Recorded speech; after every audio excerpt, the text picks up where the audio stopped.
तळमळीनं बरोबर पुढे जाऊ शकतो आणि त्या प्रसंगी त्याला जर अडचण आली तर त्याचं मी ते निरसन करून मग तो योग्य मार्गावर कसा आणता येईल. मग तुम्हाला सांगण्याचा माझा उद्देश हाच होता की हे 2-4 मिनिटाचं काम ही एक तपश्चर्या आहे कोणत्याही कार्याला उभं करणं.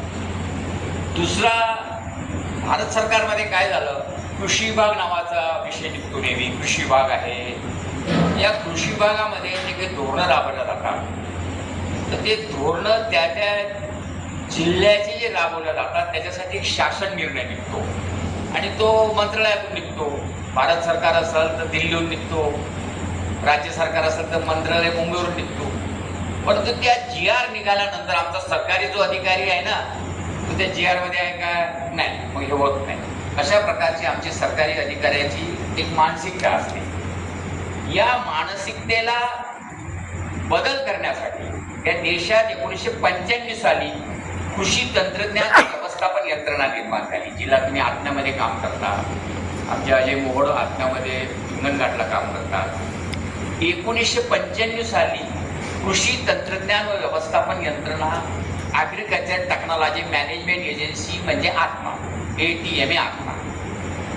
मग हा 1995 ते 2000, 2000 ते 2005, 2005 ते 2010 आणि 2010 ते 2012 या काळात जिल्हा अधीक्षक कृषी अधिकारी, पूर्वी तर हा प्रायोगिक तत्वावर महाराष्ट्र 4 ठिकाणी होता. 95 साली अहमदनगर, संभाजीनगर, अमरावती आणि रत्नागिरी. मग नंतर त्याची उपयोगिता पाहता तो 2010 पासून 2005 पासून जिल्हा अधीक्षक कृषी अधिकारी यांच्याकडे त्याचं स्थलांतरित होतं. म्हणजे त्याचं असं स्वतंत्र अस्तित्व नव्हतं, पण तिथं तो उपसंचालक काम करत होता. जसा मी उपसंचालक होतो कृषी विभागाला, तो त्या आत्म्याचा इन्चार्ज असायचा. 2012 साली याची पुनर्रचना करण्यात आली. काय झाली? पुनर्रचना केल्यानंतर काय झालं की त्यामध्ये आता तुमच्या जिल्ह्याला एक जिल्हा अधीक्षक कृषी अधिकारी आहे आणि एक प्रकल्प संचालक आत्मा आहे. अशी 2 पदं अस्तित्वात आले.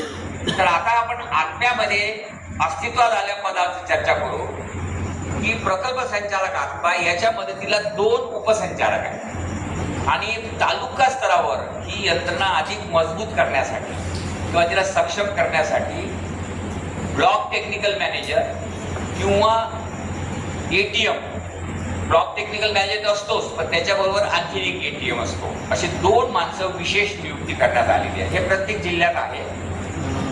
आता ही एक स्वायत्त संस्था आहे.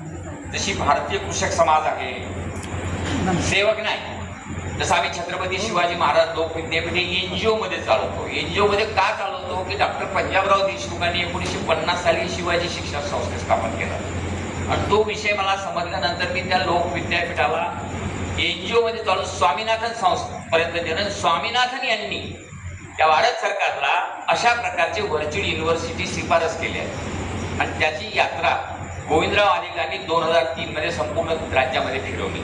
तो भाग मी तुम्हाला वेगळा सांगेन. मग आता तुम्ही आम्ही जे काम करतोय आज, हे जे पत्रक आहे, मग जिल्हा स्तर याची रचना कशी आहे की तालुका स्तरावर तुम्ही ज्या ज्या तालुक्यात काम करता, म्हणजे जिल्ह्यात जरी करत असले तरी जिल्ह्याचं ठिकाणी तालुका आहे. म्हणजे समजा डॉक्टर अशोक कोठारी जरी यवतमाळ जिल्ह्यात काम करत असेल तर पहिली प्रायोरिटी त्यांची यवतमाळ तालुका आहे. म्हणजे यू फॉरगेट अबाउट डिस्ट्रिक्ट. तुम्ही तालुका स्तरावर स्थिर झाले का तुमच्या तालुक्या स्तरावर आत्म्यामध्ये काय करता येते ही आपण या सेवकचा किंवा भारतीय कृषक समाजाचा